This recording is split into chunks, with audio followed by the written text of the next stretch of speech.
মিলাদুন নবীর মাহফিল বিদআত, ঈদে মিলাদুন নবী বিদআত, হারাম। আমি বলছি এই মাহফিলটা করে আমরা জান্নাতের আশা রাখছি, আমরা জান্নাতের আশা করছি, আর তাদের দাবি এটা বিদআত। বিদআতের সীমানা কোথায়? রাসূলুল্লাহ বলেছেন কুল্লু বিদআতিন দালালা ওয়া কুল্লু দালালাতিন ফিন্নার।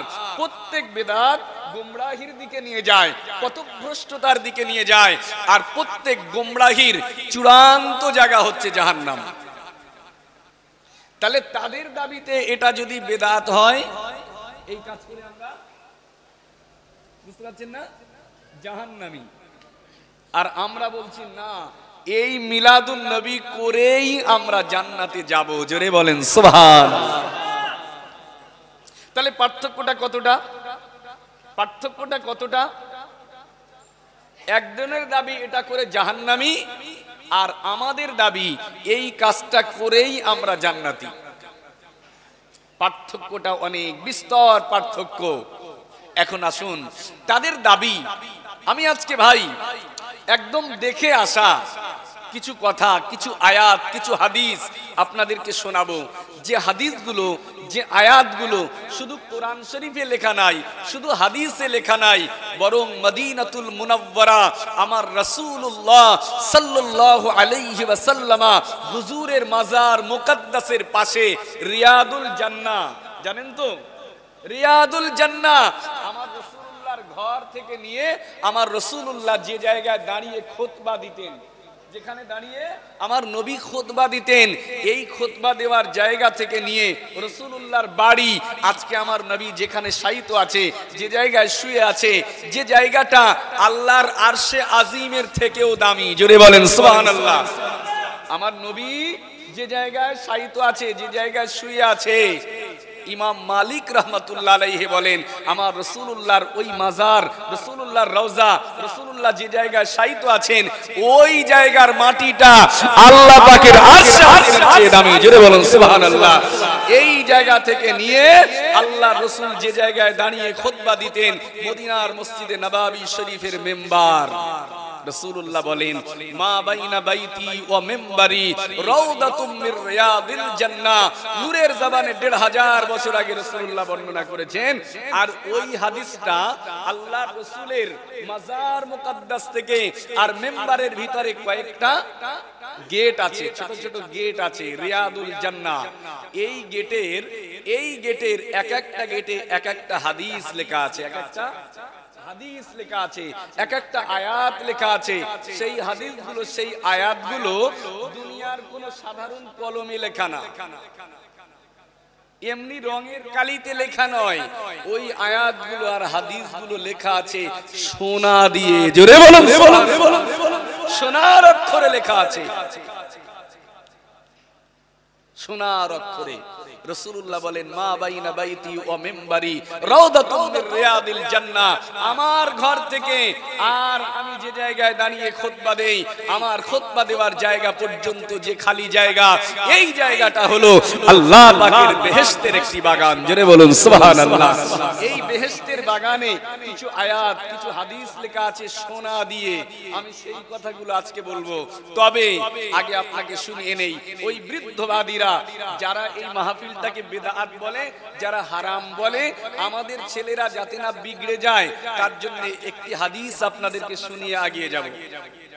আসুন, তাদের দাবি এই মাহফিলটা করা বিদআত, হারাম। তাদের দাবি মুসলমানের কাছে ঈদ বলতে তো দুটোই, ঈদুল ফিতর আর ঈদুল আযহা, এই দুটোই তো ঈদ। এর বাইরে আবার ঈদ কোথায়? আমরা করছি এটা ঈদে মিলাদুন নবী, নবীর মিলাদের খুশিতে ঈদ করছি। তারা বলছে না, মুসলমানের জন্য ঈদ দুটো, ঈদুল ফিতর, ঈদুল আযহা, এর বাইরে ঈদ নাই, এর বাইরে ঈদ নাই। আমরা বলি না, এই দুটো ঈদের সাথে আরো অসংখ্য ঈদ আছে। যারা বলে ঈদ নাই, আমি মনে করি তারা ভালোভাবে বুখারী শরীফটা পড়েনি, তিরমিজি শরীফটা পড়েনি, আর পড়লেও হাদিস অস্বীকারী, হাদিস গোপনকারী তারা। আসুন একটা হাদিস আপনাকে শোনাবো, যে হাদিসটি বুখারী শরীফে এসেছে, সুনান তিরমিজি শরীফ কিতাবুত তাফসীর, কিতাবুত তাফসীরের ভিতরে হাদিসটা এসেছে। আল্লাহ রাসূলের সাহাবী বর্ণনাকারী রাবী হচ্ছে আম্মার ইবনে আবি আম্মার। আচ্ছা, আমার কথা বুঝতে পারছেন তো? গলা অসুবিধার কারণে অসুবিধা হচ্ছে না তো? হয়তো একটু শ্রুতি কটু হবে, তবে ইনশাআল্লাহ জড়িয়ে মরিয়ে বলবো না, একটু গুছিয়ে সুচিয়েই বলার চেষ্টা করব ইনশাআল্লাহ। আসুন, যেভাবে হয়তো ভাইরা আমাকে ইউটিউবে ফেসবুকে যেমন কণ্ঠটা দেখেছিলেন শুনেছিলেন তেমনটা হয়তো পাবেন না, কিন্তু তারপরেও বসেন, কোরআন হাদিস থেকে একদম নির্যাস তথ্যগুলো আপনাদের কাছে তুলে ধরার চেষ্টা করব। আসুন, বর্ণনাকারী রাবী হাদিসটি বর্ণনা করছেন রাসূলুল্লাহর হযরত আম্মার ইবনে আবি আম্মার। তিনি বলছেন যে আল্লাহর রাসূলের জলিলুল কদর সাহাবী একজন, যার নাম হচ্ছে হযরত আব্দুল্লাহ ইবনে আব্বাস রাদিয়াল্লাহু তাআলা আনহু। মনে রাখবেন নাম, হযরত আব্দুল্লাহ ইবনে আব্বাস। ইনি কে ছিলেন? পরিচয়টা শুনেন। ইনি হচ্ছে আমার রাসূলুল্লাহর চাচাতো ভাই, রাসূলুল্লাহর চাচাতো ভাই। আমার নবীজির একটা চাচার নাম ছিল হযরতে আব্বাস। এই আব্বাস হুজুরের ছেলে হচ্ছে আব্দুল্লাহ। রাসূলুল্লাহর চাচাতো ভাই আব্দুল্লাহ ইবনে আব্বাস, যাকে বলা হয় রাইসুল মুফাসসিরিন। রাইসুল মুফাসসিরিন, এই পৃথিবীতে যত মুফাসসির আছে, কোরআনের ভাষ্যকার আছে, কোরআনের ব্যাখ্যাকারক আছে, সমস্ত কোরআনের ব্যাখ্যাকারকদের, তাফসীরকারকদের যিনি শিরোমণি, মাথার তাজ, যাকে বলা হয় রাইসুল মুফাসসিরিন, সেই আব্দুল্লাহ ইবনে আব্বাস রাদিয়াল্লাহু তাআলা আনহু একদিন আল্লাহর কোরআনের একটা আয়াত তেলাওয়াত করছেন। আয়াতটি আছে সূরা মায়েদার ভিতরে। আপনাদের মাদ্রাসার সম্মানীয় শিক্ষক হাফেজ সাহেব আছেন, সূরা মায়েদার আয়াত তেলাওয়াত করছে কে? বলেন, কে তেলাওয়াত করছে? আব্দুল্লাহ ইবনে আব্বাস রাদিয়াল্লাহু আনহু, রাসূলুল্লাহর চাচাতো ভাই, জলিলুল কদর সাহাবী, রাইসুল মুফাসসিরিন। বর্ণনা করছেন কথাটি আম্মার ইবনে আবি আম্মার নামক একজন রাবী। তিনি বলছেন, قرأ ابن عباس رضي الله تعالى عنه اليوم أكملت لكم دينكم وأتممت عليكم نعمتي ورضيت لكم الإسلام دينا। এই আয়াতটা তেলাওয়াত করেছে। আয়াতের মানেটা একটু শুনে নেন, তারপরের অংশটা শুনবেন কি আছে আসলে আয়াতটার ভিতরে, কি আছে একটু বোঝেন। এই আয়াতের ভিতরে আল্লাহ পাক তিনটি সুসংবাদ দিয়েছে, তিনটি মুসলমানদের জন্য। যারা মুসলমান তাদের জন্য আল্লাহ তিনটে সুসংবাদ দিয়েছে একটা আয়াতে। সুসংবাদগুলো কি? আর এই আয়াতটা নাজিল হয়েছে আমার রাসূলুল্লাহর বিদায় হজের দিনে। আমার নবী জীবনে কবার হজ করেছিলেন বলেন তো? কবার হজ করেছিলেন? কবার জানেন? একবার। আমাদের গ্রামে হাজী সাহেব আছে 5 বারের হাজী, 10 বারের হাজী আছে। আমার নবী জীবনে হজ করেছিলেন একবার। রাসূলুল্লাহ উমরা করেছিলেন 4 বার, আর হজ করেছিলেন একবার। জীবনে করেছিলেন প্রথমে উমরা। 6ষ্ঠ হিজরিতে রাসূলুল্লাহ উমরা করার জন্য, হজ করার জন্য গিয়েছিলেন মক্কা শরীফে।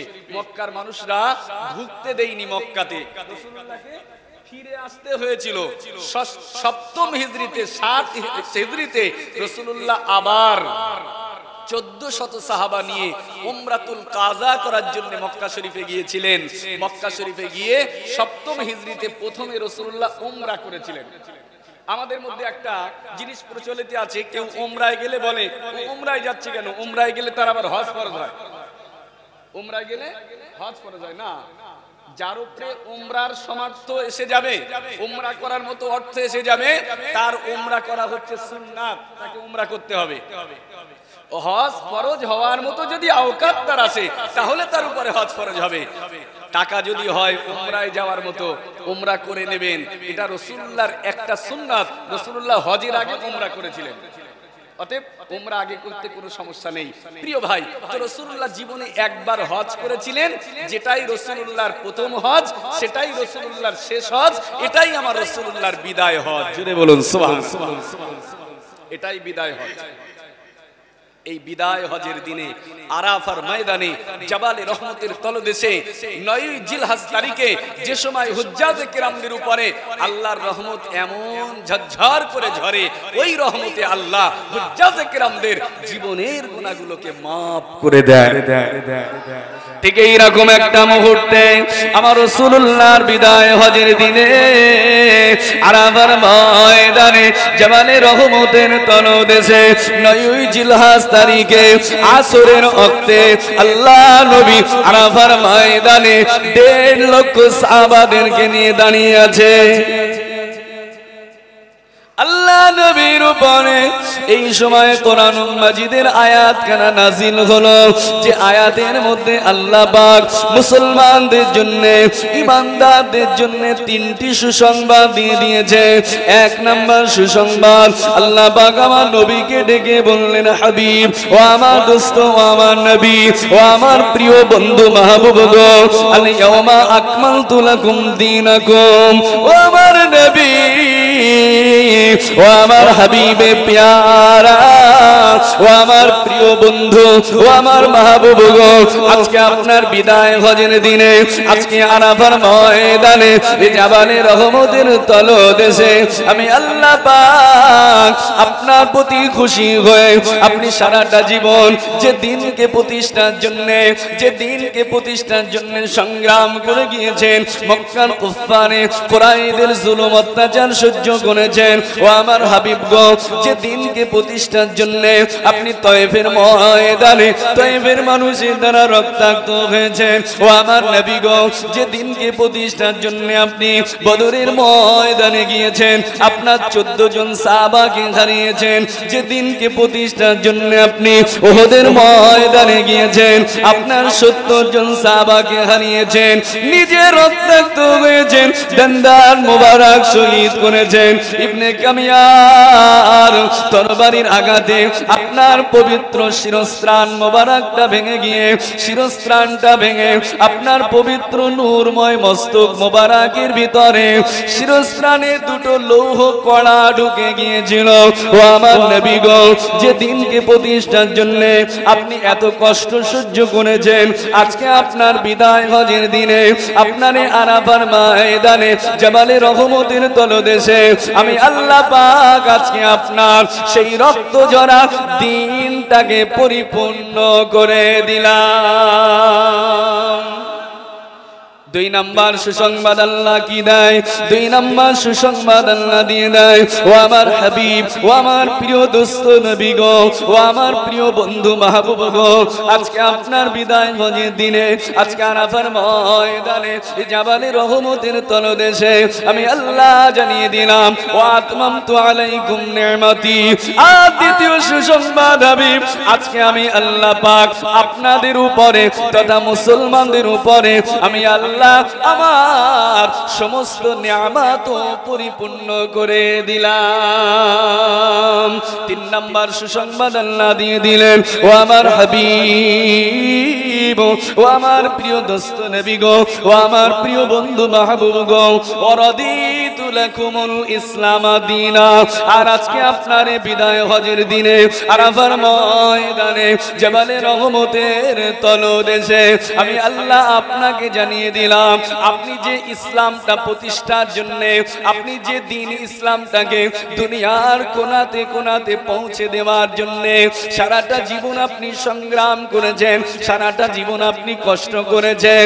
ও আমার হাবিব দোস্ত নবী গো, মক্কার কুফফারে কুরাইশদের জুলুম অত্যাচার আপনি সহ্য করেছেন, আপনার উপরে কখনো তারা উটের পচা নাড়ি ভুঁড়ি চাপিয়ে দিয়েছে, আপনার উপরে পাথর কাকন ছুঁড়ে মেরেছে, আপনারও গলাতে ফাঁস লাগিয়ে দিয়েছে, আপনাকে মক্কার কুফফারেরা রক্তাক্ত করেছে।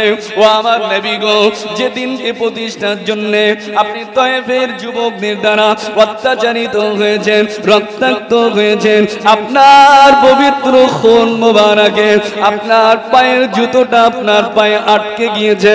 ও আমার নবী, যে ধর্ম দিনকে প্রতিষ্ঠার জন্য, যে ইসলামকে প্রতিষ্ঠার জন্য আপনাকে মক্কা থেকে হিজরত করে মদিনা শরীফে পালাতে হয়েছে, যে দিন ইসলাম প্রতিষ্ঠার জন্য বদর উহুদ খান্দাক করতে হয়েছে, ও আমার নবী গো, ও আমার দোস্ত প্রিয় মাহবুব গো, আজকে আমি আল্লাহ পাক আপনার বিদায় হজের দিনে আরাফার ময়দানে ঘোষণা দিয়ে দিলাম, হাবিব, আজকে আমি আল্লাহ পাক পৃথিবীর জমিনে যত ধর্ম আছে সব ধর্মকে বাদ দিয়ে দিলাম, ইহুদি ধর্ম বাদ দিয়ে দিলাম, খ্রিস্টান ধর্ম বাদ দিয়ে দিলাম, জৈন ধর্ম, বৌদ্ধ ধর্ম, যত ধর্ম আছে সব ধর্মকে ডিলিট করে দিয়ে আজকে আমি আল্লাহ পাক আপনার রক্ত ঝরা দ্বীন ইসলামটাকে আমি আল্লাহ আমার মনোনীত ধর্ম হিসাবে কবুল করে নিলাম।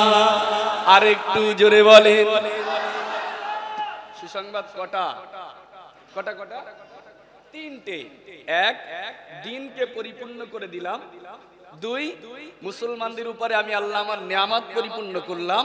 আর তিন, আমি সব ধর্মকে বাদ দিয়ে আমার মনোনীত ধর্ম হিসাবে আমি আল্লাহ হাবিব আপনার রক্ত ঝরা দ্বীন ইসলামটাকে আমার মনোনীত ধর্ম করে নিলাম। জোরে বল, জোরে বল, জোরে বল। তাহলে এই তিনটি সুসংবাদ কাদের জন্য? কথা ভালো করে বুঝবেন, কাদের জন্য? মুসলমানদের জন্য। তো তিনটি মুসলমানদের জন্য সুসংবাদ। ঠিক যে আয়াতে মুসলমানদের জন্য তিনটি সুসংবাদ দেওয়া হয়েছে, এই আয়াতটি তেলাওয়াত করলেন কে? মনে আছে নামটা? হযরত আব্দুল্লাহ ইবনে আব্বাস রাদিয়াল্লাহু আনহু, তিনি আয়াতটা তেলাওয়াত করেছে। রাবি আম্মার ইবনে আবি আম্মার বলছে, রাসূলুল্লাহ সাহাবী যখন আয়াতটা তেলাওয়াত করেছে, ওয়া ইনদাহু ইয়াহুদিয়ুন, ওই সময় আব্দুল্লাহ বিন আব্বাস হুজুরের পাশে দাঁড়িয়ে ছিলেন একজন ইহুদি। ইহুদি ইহুদি জানেন তো? ইয়াহুদি, তিনিও আরবি ভাষী, আরবি, তিনি আরবি ভাষা বোঝেন। যেই কোরআনের এই আয়াতটা রাসূলুল্লাহর সাহাবী তেলাওয়াত করেছে, ওই ইহুদি আয়াতটা শুনে নিয়েছে এবং আয়াতের অর্থটাও বুঝে নিয়েছে যে এই আয়াতের মধ্যে কি আছে, এর মর্মটা কি। ইহুদি শুনলো ওই আয়াতের মধ্যে আল্লাহ তো তিনটি সুসংবাদ দিয়েছে, তিনটি কাদের জন্য? মুসলমানদের জন্য।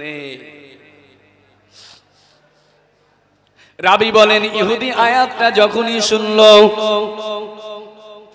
ইহুদি আয়াতটা শুনে আল্লাহর নবীর সাহাবী হযরত আব্দুল্লাহ বিন আব্বাস রাদিয়াল্লাহু তাআলা আনহু হুজুরকে ডেকে বললেন, ও রাসূলুল্লাহ সাহাবী, ও হযরত আব্দুল্লাহ বিন আব্বাস, আপনি যে কোরআনের আয়াতটা তেলাওয়াত করলেন, লাউ উনজিলাত হাযিহি আলাইনা লাআত্তাখাযনা ইয়াওমাহা ঈদা, ও রাসূলুল্লাহ সাহাবী, আপনি যে আয়াতটা বললেন, ওই আয়াত যদি আপনাদের ব্যাপারে না নাজিল হতো, মুসলমানদের ব্যাপারে যদি না নাজিল হয়ে ওই আয়াতটা যদি আল্লাহ পাক আমাদের উপরে নাজিল করত, অর্থাৎ আমরা ইহুদি, আমাদের ব্যাপারে যদি আল্লাহ ওই কথাগুলো বলতেন যে ইহুদি ধর্মকে পরিপূর্ণ করলাম, ইহুদিদের উপরে নিয়ামত পরিপূর্ণ করলাম, আর ইহুদি ধর্মকে আমি মনোনীত ধর্ম করলাম, আল্লাহ পাক যদি এই আয়াতটা আপনাদের ব্যাপারে না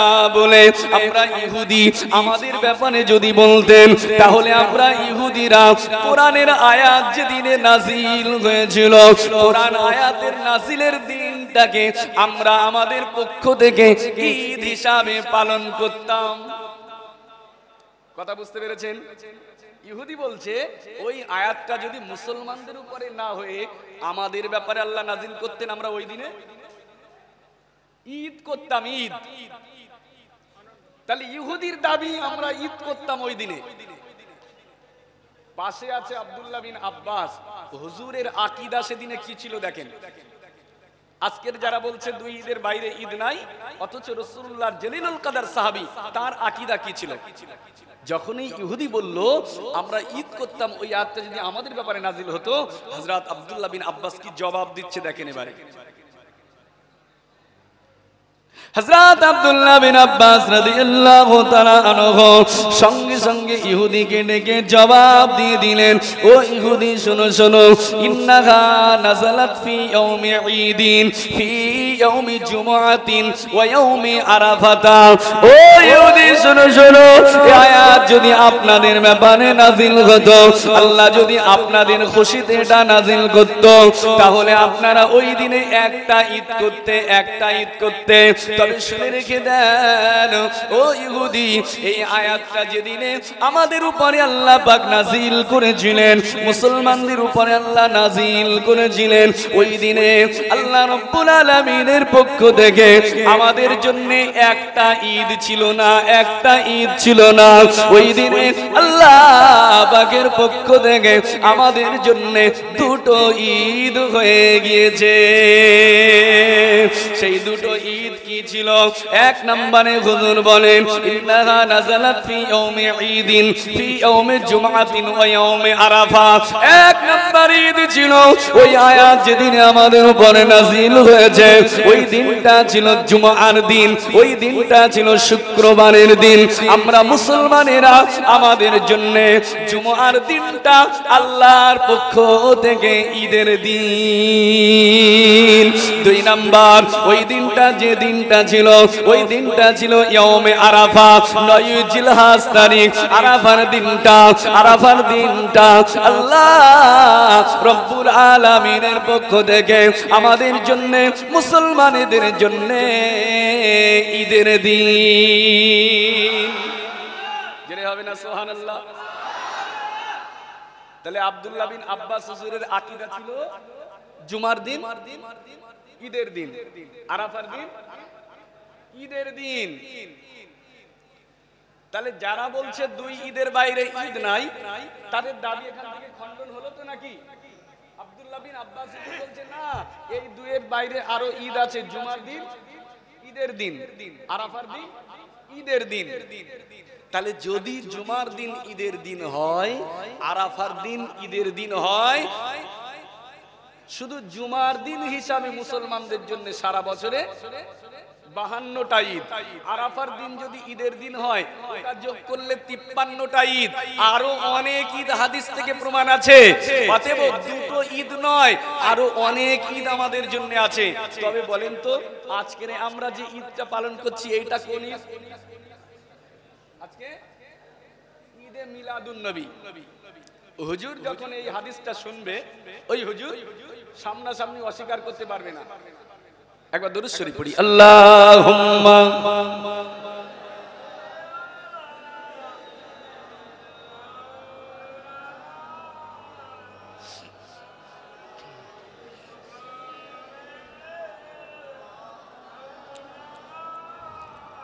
আলহামদুলিল্লাহ। আসুন ভাই, তাহলে এই হাদিস যখন শোনানো হবে, হাদিসটা যেহেতু বুখারীতে আছে, তিরমিজিতে এসেছে সহিহ সনদে, এটা অস্বীকার করতে পারবে না। ঠিক আছে, মেনে নিলাম জুমার দিনটা ঈদের দিন, আরাফার দিনটাও ঈদের দিন, মেনে নিলাম।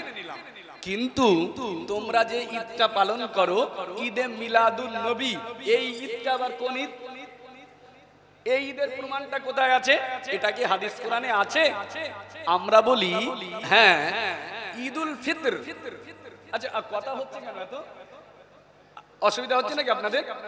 আমার কথা বুঝতে পারছেন তো? একটু তাহলে স্থিরতা বজায় রাখেন, একটু নিরবিচ্ছিন্ন মনোযোগটা আমার দিকে দেন, অল্প সময় আলোচনা হবে।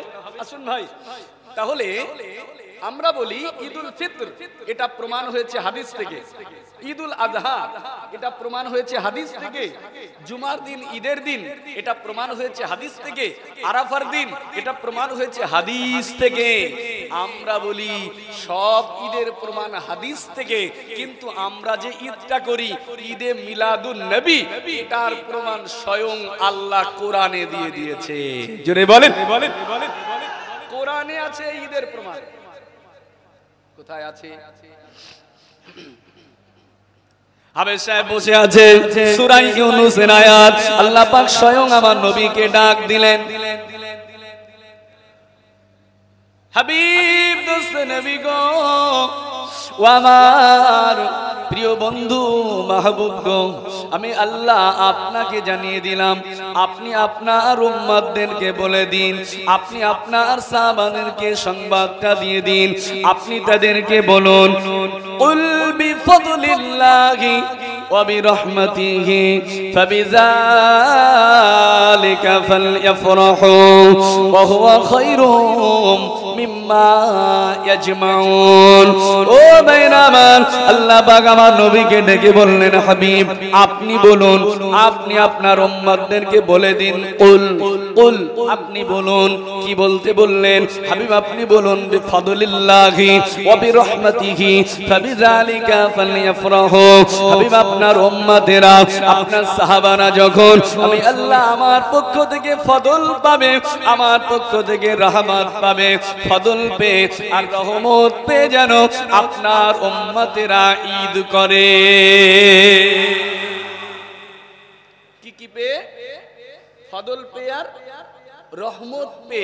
এই দুটো জিনিস পেয়ে আল্লাহ ঈদ করতে বলেছে। আল্লাহ আল্লাহ আল্লাহ বলছে ঈদ করবে দুটো জিনিস পেয়ে, ফদল পে আর রহমত পে।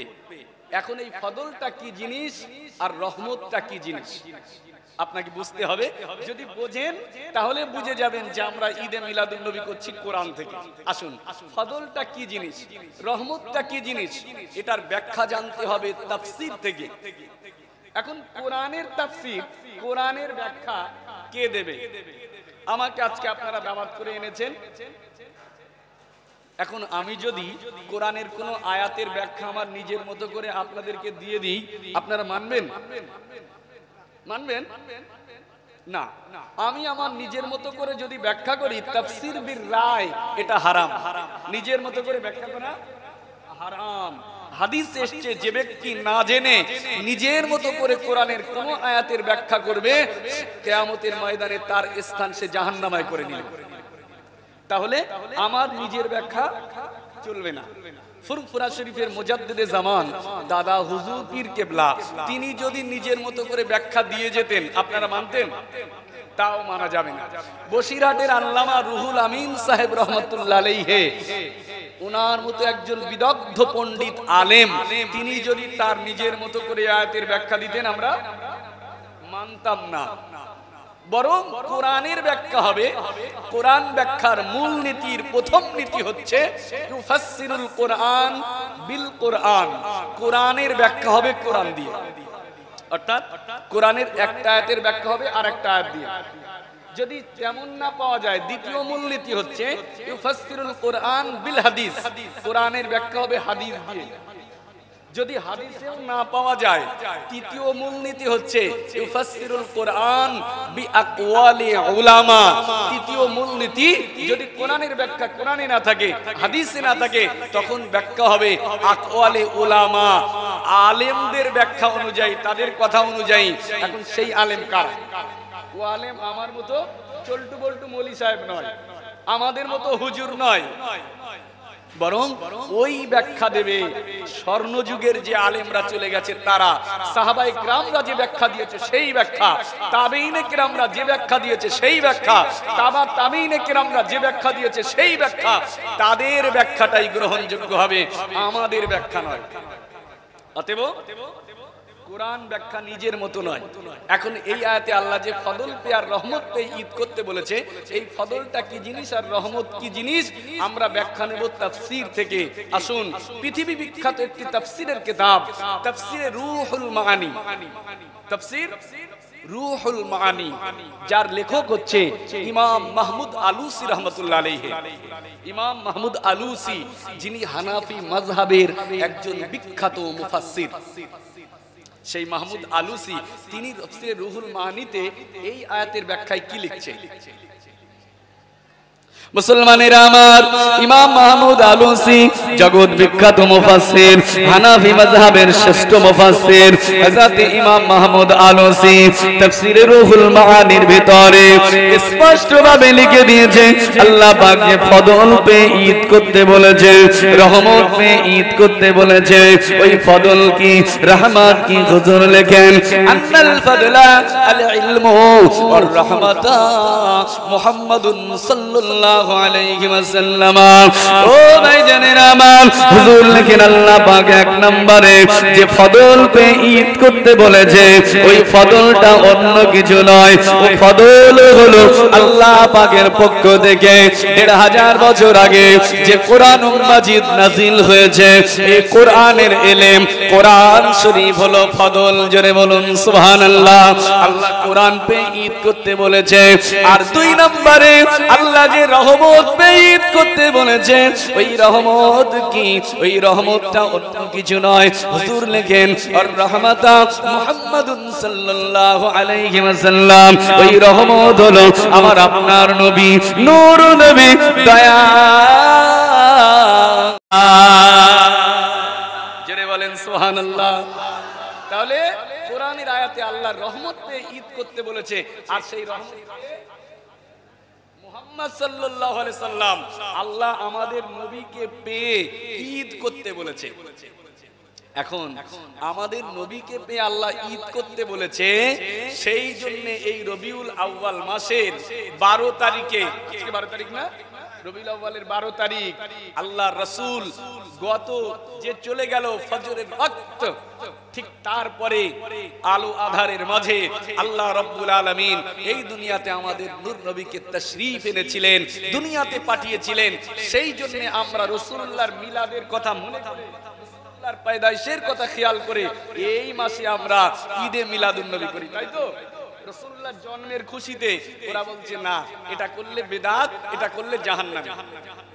আমরা বলি ভাই, মিলাদ আমরা করি না, মিলাদ রাসূলুল্লাহ করে গিয়েছে। রাসূলুল্লাহ নিজে মিলাদ নিজে করেছে, আল্লাহ তার হাবিবের মিলাদ করেছে। হযরত ইব্রাহিম আলাইহিস সালাম আমার নবীর মিলাদ করেছে, হযরত ঈসা আলাইহিস সালাম তিনি আমার নবীর মিলাদ করেছে। হাদিসে রাসূলুল্লাহ তার মিলাদের বয়ান করেছে, অসংখ্য হাদিস।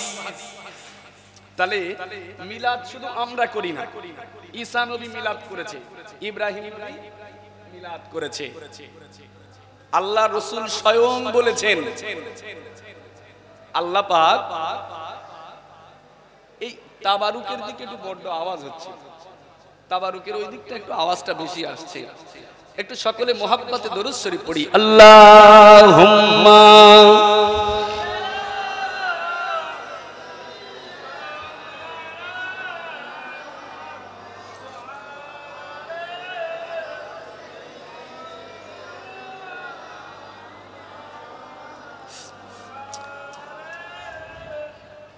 প্রিয় নবী এলো, আধার ঘুচে গেল, প্রিয় নবী এলো, আধার ঘুচে গেল। তাওহীদ বাণী মুখে নবীর, হাতেতে কুরআন। তাওহীদ বাণী মুখে নবীর, হাতেতে কুরআন। ধন্য সারা জাহান হলো পাগল পারা, ধন্য সারা জাহান হলো পাগল পারা। নূরের জ্যোতিতে চন্দ্র তারা হর যে মেনে যায়, নূরের জ্যোতিতে চন্দ্র তারা হর যে মেনে যায়। প্রিয় নবী এলো, আধার ঘুচে গেল, প্রিয় নবী এলো, আধার ঘুচে গেল। তাওহীদ বাণী মুখে নবীর, হাতেতে কুরআন। তাওহীদ বাণী মুখে নবীর, হাতেতে কুরআন। আল্লাহুম্মা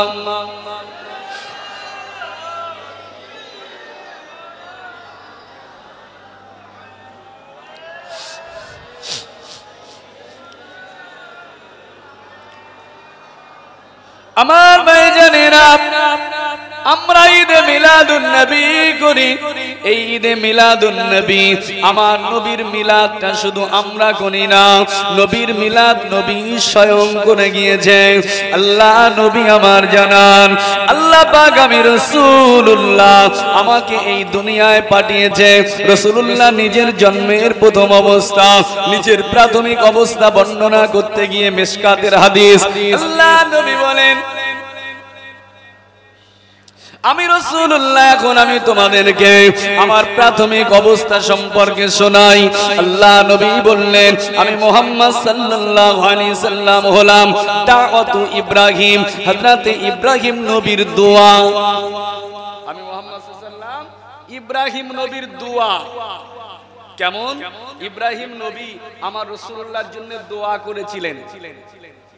ইব্রাহিম আলাইহিস সালাম কাবা শরীফ তৈরি করার পরে বাপ বেটাতে মিলে আল্লাহর কাছে ইব্রাহিম আলাইহিস সালাম দোয়া চেয়েছিলেন। আল্লাহর কাছে দোয়া চেয়েছিলেন, আল্লাহ ربنا وبعث فيهم رسولا منهم يتلو عليهم آياتك ويعلمهم الكتاب والحكمة ويزكيهم ও রব্বুল আলামিন আল্লাহ আপনি আমার বংশের ভিতরে তাদের ভিতরে এমন একজন নবীকে পাঠাবেন, রব্বানা ওয়াবাস ফীহিম রাসূলাম মিনহুম তাদের কাছে আপনি এমন একজন নবীকে পাঠাবেন, এমন একজন রাসূলকে পাঠাবেন, ইয়াতলু আলাইহিম আয়াতিকা যে নবী তাদের কাছে আমার বংশধরের কাছে সে নবী তার উম্মতের কাছে আপনার আয়াতকে শোনাবে, আপনার কোরআনকে তেলাওয়াত করে শোনাবে। আর ওই নবী ওয়ায়ুআল্লিমুহুমুল কিতাবা কিতাবের জ্ঞান তাদেরকে দেবে, ওয়াল হিকমাতা তাদেরকে জ্ঞান দেবে, প্রজ্ঞা দেবে, ওয়ায়ুযাক্কিহিম আর ওই নবী তার উম্মতদেরকে পরিশুদ্ধ করবে, তাদেরকে পরিশুদ্ধ করবে। এই রকম একটা নবী আপনি আমার বংশধরের মধ্যে পাঠাবেন। আল্লাহ নবী বললেন আমি গোলাম সেই ইব্রাহিম আলাইহিস সালামের দোয়া দাওয়াতু ইব্রাহিম। আর দুই নাম্বার নবী বললেন ওয়া বাশারাতু ঈসা। আর আমি গোলাম হযরত নবী ঈসা আলাইহিস সালামের সুসংবাদ। ওয়া বাশারাতু ঈসা, ঈসা নবীর সুসংবাদ আমি। কেমন?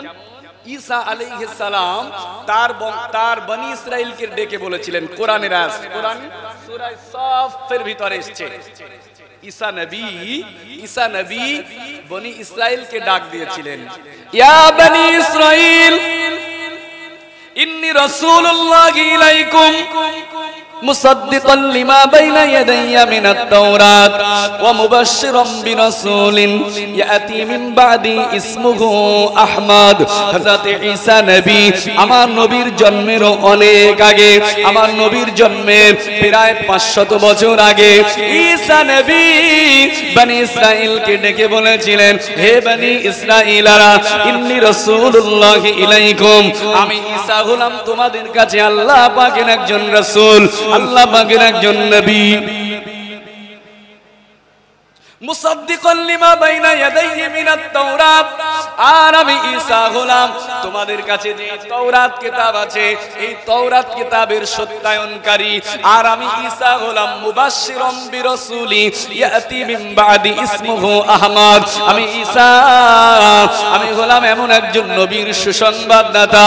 আমি ঈসা আমার পরে এমন একজন নবী আসবে সেই নবীর সুসংবাদদাতা যে নবীর নাম হবে আহমদ। জেনে বলুন সুবহানাল্লাহ। তাহলে নবী বললেন আমি হলাম ইব্রাহিম নবীর দোয়া। দুই নাম্বার আমি হলাম ঈসা নবীর সুসংবাদ। তিন নাম্বার আল্লাহ নবী বললেন অরুইয়া উম্মি আর আমি হলাম আমার মায়ের চাক্ষুষ দর্শন। আমার মায়ের চাক্ষুষ দর্শন কি সেটা নবী বলেন হিনা ওদাআতনি খারাজা মিন্নি নূরান আবাআত মিনহু কুসুরাস শাম।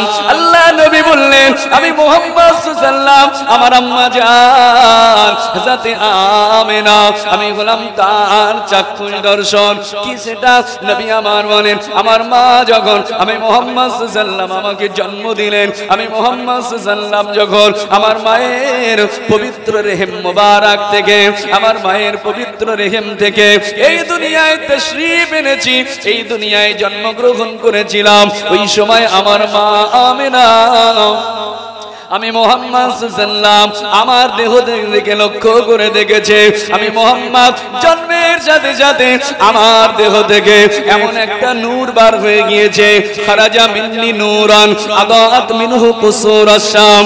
আমার দেহ থেকে থেকে যে নূরটা বার হয়েছে, ওই নূরের জ্যোতি সুদূর মক্কা শরীফ থেকে অনেক দূরে শাম দেশ পর্যন্ত পৌঁছে গিয়েছে। আমার আম্মা জান আমার গায়ের জ্যোতিতে শাম দেশের বড় বড় প্রাসাদ গুলোকেও আলোকিত হতে দেখেছে। আরেকটু জোরে বলেন। আমার মা আমার দেহ থেকে এমন একটা নূর বার হতে দেখেছে যে নূরের আলোতে শাম দেশের প্রাসাদগুলো আলোকিত হয়ে গেছে। এটা তো রাসূলুল্লাহ নিজের মিলাদ নিজে করলো, নিজের জন্ম বৃত্তান্ত নিজেই দিল এখানে। প্রিয় ভাই, অতএব রাসূলুল্লাহ নিজের মিলাদ নিজে করেছে, এতে কোনো সন্দেহ নাই, কোনো সন্দেহ নাই। আসুন আমরা যে মিলাদুন নবী করছি, এই মিলাদ করে আমরা ভুল করি নে। আমি এখনো মাহমুদ আলুসির ব্যাখ্যা ছেড়ে এসেছি, ওটা দেব। মিলাদ করলে আল্লাহ খুশি হবে, আল্লাহ খুশি হবে আমাদের এই মিলাদে। আপনি বলবেন কিভাবে, কিভাবে খুশি হবে? আমরা বলেছি, আগেই বলেছি যে মিলাদ করে আমরা জান্নাতে যাব। এটা আমার কথা নয়, এটা আমার কথা নয়, মুফাসসিরিনদের কথা, মুহাদ্দিসিনদের কথা। মিলাদ করে নাজাত পাওয়া যাবে। সহিহ বুখারী, সহিহ বুখারী শরীফের হাদিস, হাদিসটি সহিহ বুখারী কিতাবুন নিকাহ 5101 নম্বর হাদিস। মনে রাখবেন, কিতাবুন নিকাহ 5101 নম্বর হাদিসে তাআলিকান ইমাম বুখারী একটা হাদিস নিয়ে এসেছেন। যে হাদিসগুলোর সনদ নাই, সরাসরি রাবি থেকে যে হাদিসটি বর্ণিত হয়েছে, রাবি বর্ণনা করছেন, রাবির নাম হচ্ছে উরওয়া। উরওয়া বর্ণনা করছেন।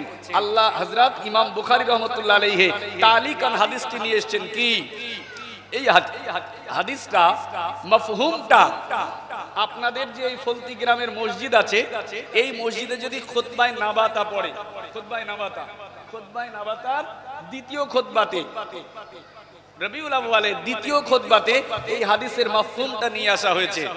এই হাদিসের কথাটা ইমাম জুরকানি নিয়ে এসেছে।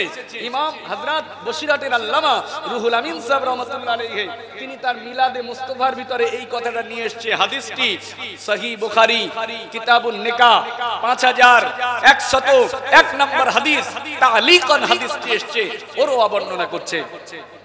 ইমাম বুখারী বলেন, ক্বালা উরওয়াতু কানা সুয়াইবিয়াতু মাওলাতুন লিআবি লাহাবিন আতাকাহা ফাআরদাতিন নবী সাল্লাল্লাহু আলাইহি ওয়াসাল্লাম।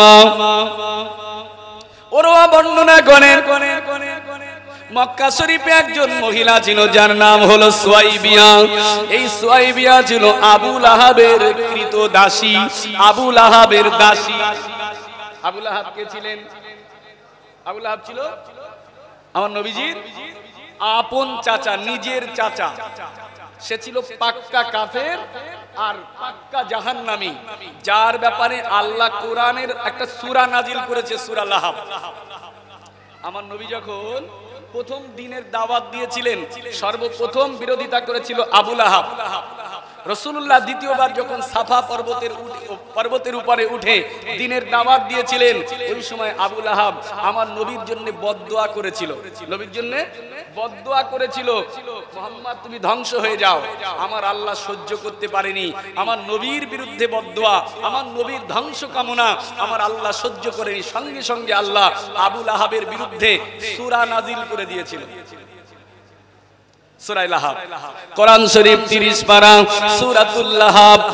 তাব্বাত ইয়াদা আবি লাহাবিন ওয়া তাব মা আগনা আনহু মালুহু ওয়া মা কাসাব সায়াসলা নারান যাতা লাহাব ওয়া ইমরাতুহু হাম্মালাতাল হাতাব ফি জিদিহা হাবলুম মিন মাসাদ। আল্লাহ এই আয়াতে পাক্কা কাফের, পাক্কা জাহান্নামী, ঘোষিত জাহান্নামী আবু লাহাবের ব্যাপারে আল্লাহ স্পষ্টভাবে জানিয়েছে, হাবিব যে আপনাকে গালি দিয়েছে, যে আপনার জন্য ধ্বংস কামনা করেছে, আমি আল্লাহ জানিয়ে দিলাম, তাব্বাত ইয়াদা আবি লাহাবি ওয়া তাব। ওই আবু লাহাবের দুই হাত ধ্বংস হয়ে যাবে, সে নিজেও ধ্বংস হবে। মা আগনা মালুহু ওয়া মা কাসাব, তার ধন সম্পদ, অর্থ ঐশ্বর্য তার কিছুই উপকারে দিতে পারবে না। আমি আল্লাহ জানিয়ে দিলাম ওই আবু লাহাব অতি শীঘ্রই জাহান্নামের ভিতরে চলে যাবে। নারন যাত লাহাব, আবু লাহাব জাহান্নামী হয়ে যাবে। আল্লাহ পাক সূরা লাহাবে আবু লাহাবের ধ্বংস কামনা করলো, আবু লাহাবের জাহান্নামী হিসাবে ঘোষণা দিয়ে দিল। সেই আবু লাহাবের দাসী, সেই আবু লাহাবের দাসী সুয়াইবিয়া। সহিহ বুখারীর হাদিস প্রমাণ দিয়েছে আল্লাহ নবী জন্মগ্রহণ করলো, আল্লাহ নবী দুনিয়ার জমিনে তাশরীফ আনলো। আবু লাহাব খবর পেল, আল্লাহ নবীর তাশরীফের সংবাদ পেয়ে, আল্লাহ নবীর জন্মের সংবাদ পেয়ে আবু লাহাব একটু খুশি হলো। হায় হায়, আমার মরা ভাই, আমার মরা ভাই, আমার আব্দুল্লাহর ঘরে সন্তান জন্ম নিয়েছে। মা আমিনার গর্ভ থেকে যে ছেলে জন্ম নিয়েছে, এই ছেলের জন্মের খুশিতে আমি আবু লাহাব আমার দাসী সুয়াইবিয়াকে আজাদ করে দিলাম। হাদিস আতাকাহা, সুয়াইবিয়াকে আজাদ করে দিল, স্বাধীন করে দিল, তাকে ছেড়ে দিল। সুয়াইবিয়া সঙ্গে সঙ্গে আমার রাসূলুল্লাহর বাড়িতে চলে গেল, মা আমিনার ঘরেতে চলে গেল। মা আমিনা আমার নবীর আম্মা জান, আমার নবীকে প্রথমে দুধ পান করালেন, তারপরে আরদাআতিন নবী সাল্লাল্লাহু আলাইহি ওয়াসাল্লাম এই সুয়াইবিয়া গিয়ে আমার নূর নবীকে নিজের বুকের দুধ পান করিয়েছিলেন। ও ভাইরা আমার, সুয়াইবিয়া স্বাধীন হওয়ার পরে নবীকে দুধ পান করানো। হাদিস একটি দিয়েছে বাবা তা আবু লাহাবের, আবু লাহাব ইন্তেকাল হয়ে গেল, আবু লাহাব মারা গেল। এক রাতে আমার নবী পাকের আর একজন চাচা, আর একজন চাচা যার নাম হলো আব্বাস, আমার নবীর চাচা যান, মোহাব্বতের চাচা হযরতে আব্বাস, এক রাতে আবু লাহাবের মৃত্যুর পরে আবু লাহাবের স্বপ্ন দেখে। আবু লাহাবকে স্বপ্ন দেখে আবু লাহাবকে ডেকে জিজ্ঞেস করে, হে আবু লাহাব, সারাটা জীবন তুমি মুহাম্মাদের শত্রুতা করেছো, মুহাম্মদ রাসূলুল্লাহর শত্রুতা করেছো। আবু লাহাব বলো বলো, আজকে মৃত্যুর পরে কেমন অবস্থাতে আছো? আজকে মৃত্যুর পরে কি হালাতে আছো? ও মেরা আমার, আবু লাহাব হযরত আব্বাসকে ডেকে বলেছিলেন, ও ভাই আব্বাস, লাম আলকা বা'দুকুম, আমি তোমাদের পরে মোটেও ভালো নেই। আমার মৃত্যুর পরে, আমার ইন্তেকালের পরে আমি কবরে মোটেও ভালো নেই। ও ভাই আব্বাস, শুনে রেখে দাও আব্বাস রে, আমি ভালো নেই, আমি মোটেও ভালো নেই। আমি জাহান্নামায় গ্রেফতার হয়ে গিয়েছি, আমি জাহান্নামায় পাকড়াও হয়ে গিয়েছি। তবে শুনে রেখে দাও, গায়রা আন্নি সুকিতু ফি হাদিহি বিতাকাতি সুয়াইবা, তবে আমি আবু লাহাব জীবনে ছোট্ট একটা ভালো কাজ করেছি, ছোট্ট একটা ভালো কাজ করেছি। মুহাম্মদ যেদিনে জন্ম নিয়েছিল, মুহাম্মাদের জন্মের খুশিতে আমি সুয়াইবিয়াকে আজাদ করে দিয়েছিলাম। এই আজাদ করার কারণে, সুয়াইবিয়াকে আজাদ করার কারণে আমি আবু লাহাব আমার জন্য একটা দিন কবরের আযাব একটু হালকা হয়, আমার জন্য একটা দিন কবর ভালো ব্যবহার করে। আরেকটু জোরে বলুন সুবহানাল্লাহ। কোন কোন তারিখ বেত্তা লিখেছেন ওই সোমবার দিনে, যেদিনে নবী আমার দুনিয়াতে তাশরীফ এনেছিলেন, 12 রবিউল আউয়ালের সোমবার দিনে। প্রতি সপ্তাহে সোমবার আসে, একটা দিন আসে, ওই দিনে আবু লাহাব যে সময় সুয়াইবিয়াকে আজাদ করেছিল, যে আঙ্গুলের ইশারাতে আজাদ করেছিল, ওই আঙ্গুল থেকে একটা রস বার হয়। আবু লাহাব ওই রসটা চুষে এক সপ্তাহের আযাবটা ভুলে যায়। কে কে? কাফের, পাক্কা কাফের, পাক্কা জাহান্নামী, যার জন্য আল্লাহ জাহান্নামের ঘোষণা দিয়েছে, ধ্বংসের ঘোষণা দিয়েছে। সেই আবু লাহাব নবীজির জন্মের খুশিতে, নবীজির জন্মে খুশি হয়েছিল, আজাদ করেছিল দাসীকে। সেই জন্য আল্লাহ আমার নবীর খাতিরে আবু লাহাবের একদিনের আযাব হালকা করে। জোরে বলেন। আমরা কি কাফের তো নাকি? কাফের আমরা যারা বসে আছি না, আমরা মুসলমান। নবীর মোহাব্বত আমরা রাখি অন্তরে। অনেক ইবাদত না করতে পারলেও নবীর ভালোবাসা নেই আপনাদের অন্তরে? যে মদ খায়, তারও যদি বলা হয় যে তোমার নবীর জন্য জীবন দিতে হবে, সে বলবে আমি এক্ষুনি রাজি আছি। তখন তার অন্তরে ভালোবাসা আছে, ভালোবাসা আছে। জীবনে নামাজ পড়ে না, তার দ্বারা অনেক অপরাধ হয়। তাকে যদি জিজ্ঞেস করা হয় নবীর জন্য তোমাকে জীবন দিতে হবে, দেবে?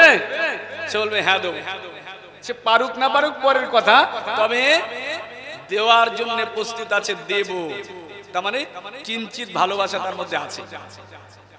তাহলে আমরা যারা আছি, আমরা আশেকে রসুল, রাসূলুল্লাহকে ভালোবাসি, আমরা ঈমানদার, নবীর দ্বীনকে মেনে নিয়েছি, ইসলামকে মেনে নিয়েছি, শরীয়তকে মেনে নিয়েছি, আমরা মুমিন।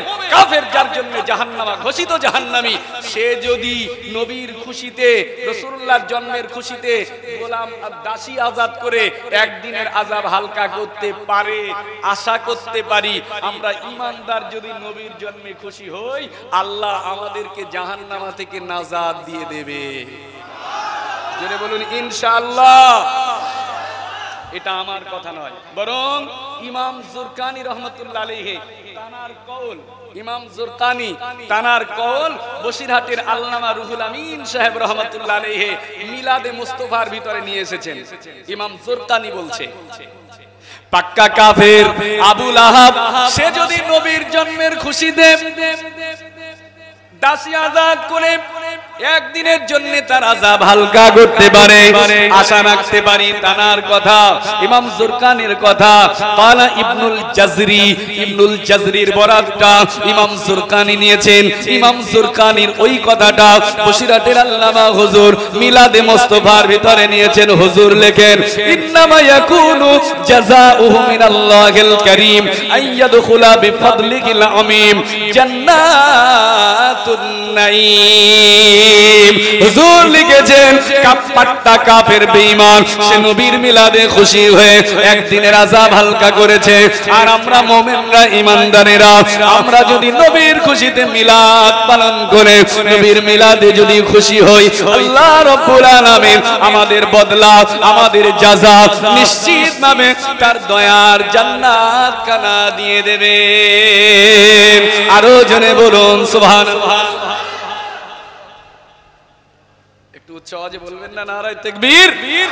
আরো জোরে নারায়ে তাকবীর। ঈদে মিলাদুন নবী, ঈদে মিলাদুন নবী, নারায়ে তাকবীর। খুশি হচ্ছে মনটা? শান্তি নেই? ঈদে মিলাদুন নবী করে খুশি হচ্ছে না? একটাও কথা দলিলবিহীন, ভিত্তিহীন কথা বলিনি, সবটার পিছনে ভিত্তিযুক্ত কথাই আপনাদেরকে শোনাচ্ছি। প্রিয় ভাই, আমি একটা ঘটনা বললে তো টাইম শেষ হয়ে যাবে, তেমনটা না, অমনটা করিও না, দুটো কথা দেওয়ার চেষ্টা করি। আসুন, ইমাম মাহমুদ আলুসি বলেছিলেন, আল্লাহ পাক রব্বুল আলামিন তিনি রহমত বলে কাকে বুঝিয়েছে? মুহাম্মদুর রাসূলুল্লাহ। রহমত মুহাম্মদুর রাসূলুল্লাহ। এখন ইমাম মাহমুদ আলুসি তিনি কি নিজের মন গড়া ব্যাখ্যা দিয়েছে যে রহমত মুহাম্মদ সাল্লাল্লাহু আলাইহি ওয়াসাল্লাম? না না না, তিনি মূল ব্যাখ্যা, কোরআন ব্যাখ্যার মূল নীতির প্রথম নীতি অনুসরণ করেছে। ইউফাসসিরুল কোরআন বিল কোরআন, কোরআনের ব্যাখ্যা দিয়েছে কোরআন দিয়ে। আগে প্রথমেই শুনেছিলেন, ওমা আরসালনাকা ইল্লা রাহমাতাল লিল আলামিন, সূরা আম্বিয়ার আয়াত, সূরা আম্বিয়ার মধ্যে এসেছে। আমার ভাইজানেরা, ইমাম মাহমুদ আলুসি রহমত বলে নবীকে বুঝিয়েছে, সে ব্যাপারে তিনি কোরআনের ব্যাখ্যা কোরআন দিয়ে দিয়েছে। কোরআন মাজিদ সূরা আম্বিয়ার ভিতরে আল্লাহ পাক জানিয়ে দেন, ওমা আরসালনাকা ইল্লা রাহমাতাল লিল আলামিন। আল্লাহ পাক বলেন, হাবিব, ও আমার দোস্ত, ও আমার নবী, ও আমার প্রিয় বন্ধু মাহবুব, আমি আল্লাহ আপনাকে শুধু দুনিয়ার জন্য নয়, একটা জগতের জন্য নয়, আমি আল্লাহ আপনাকে আলামিনের জন্য, আলামিন গোটা আলামিন, আলাম একটা, আলামিন হলো অনেকটা, আলাম হলো একটা জগৎ, আলামিন হলো অনেক জগৎ। আমার আল্লাহ বলেন, হাবিব, আপনাকে শুধু একটা জগতের জন্য নয়, শুধু দুনিয়ার জন্য নয়, শুধু দুনিয়ার জন্য নয়, আমি আল্লাহ আপনাকে গোটা আলামিনের জন্য রহমত করে পাঠিয়ে দিয়েছি। ও আমার নবী আমি আল্লাহ হলাম আলামিনের রব আলহামদুলিল্লাহি রাব্বিল আলামিন সমস্ত জগতের প্রশংসা আমি আল্লাহ আমার আল্লাহর জন্য সব জগতে প্রশংসা ও আমার হাবিব আমি আল্লাহ যতটা এরিয়ার জন্য রব যতটা আলামের জন্য রব যতটা এরিয়ার জন্য রব হাবিব শুনে রাখেন সাত আকাশের উপর থেকে নিয়ে সাত জমিনের নিচ পর্যন্ত এই যে বিরাট বিস্তীর্ণ এরিয়া আছে বিরাট এরিয়া আছে গোটা এরিয়ার জন্য গোটা আলামের জন্য এই বিরাট বিস্তীর্ণ এরিয়া এর ভিতরে যা কিছু আছে যত ব্যক্তি আছে যত বস্তু আছে যত ধর্ম আছে যত বর্ণ আছে যত শ্রেণীর মানুষ আছে সবার জন্য আমি আল্লাহ হলাম রব আমি আল্লাহ রব আমি আল্লাহ রব যতটা এরিয়ার জন্য আমি রব হাবিব আপনাকে আমি ততটা এরিয়ার জন্যই রহমত করে দিয়েছি আমি আল্লাহ হলাম আলামিনের রব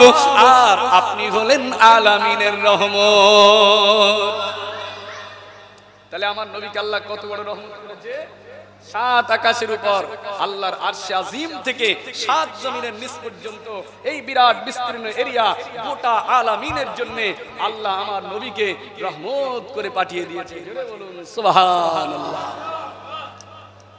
তাহলে নবী গোটা আলামের জন্য রহমত গোটা জগতের জন্য রহমত সব জায়গায় রহমত আগে শুনছিলেন আয়াতের ব্যাখ্যা একটুখানি ধরিয়ে দিয়ে যাই শুধু গুছিয়ে সুচিয়ে বলতে পারেনি গুছিয়ে দেই আপনাকে মুফাসসিরিনে কেরামের একটা ব্যাখ্যা হচ্ছে আলামিন সাত আকাশের উপর থেকে সাত জমিনের নিচ পর্যন্ত এই যে বিরাট এরিয়া গোটা এরিয়াটাকে একসঙ্গে আলামিন বলা হয় আর মুফাসসিরিনদের আরেকটি ব্যাখ্যা হচ্ছে আল্লাহ যেহেতু আলামিন বলে বহুবচন বলেছে আলাম হচ্ছে একটা জগৎ আর আলামিন মানে তিন বা তিনের বেশি হতে হবে বহুবচন হতে গেলে কটা লাগে কটা না তবে আবার যারা বাংলা হাই স্কুল লেভেলে যারা পড়েছে তারা প্রথমে মনে করছে যে তিনটে বলেছে মানে বোধহয় ভুল হচ্ছে কারণ ওখানে বচন তিনটে নেই